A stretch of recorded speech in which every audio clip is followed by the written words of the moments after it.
I spent a lot of time covering the basics and recovering the basics in these quests. Intro to Smart Objects is different. I expect you to know some of the stuff, maybe not by heart, but some of the things that I was going over again and again in these quests. So I am not going to repeat that. I want to give you a little preview of how quickly this class can move and how many different skill sets I want to keep reinforcing in all the quests to come. So what we're going to build, I'll give you a little preview. In Illustrator, we've got 3 layers here. The background layer, the squares, and then what says Earth, which is all the letters. And there are only 5 letters there, and that's what those letters are. We're also going to use global colors, and the reason for global colors is, let's say we want to change the color of all those H's. I can double click on that global color and move it like that and click preview, and they're all changed that quickly. I'm going to cancel that. There's more to it than that, but they are awesome.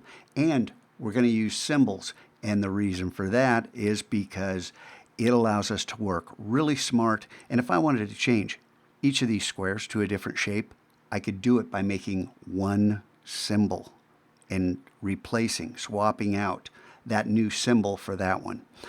So symbols and global colors, incredibly powerful. So you got to wrap your head around those 2 things as well. And then over in Photoshop, we're going to build, I pulled the layers out of their normal position so you could see each one of these is a smart object. I'm going to zoom in on that so you can see. See that little thing in the corner, this little symbol right here? Each of these are smart objects. They give us incredible flexibility. We double click on any of these filters, including the blurs, and can change live effects that we've already laid down in Photoshop. Without smart filters, that is impossible. Or smart objects, excuse me. So the 3 things, even though this is called Intro to Smart Objects, there are lots of skills in this, but they require you to have wrap your head around these things where I've covered these basics. Are you ready to go? We're not going to go slow, so I expect you to buckle up and pay attention. As soon as your project deviates from mine, stop.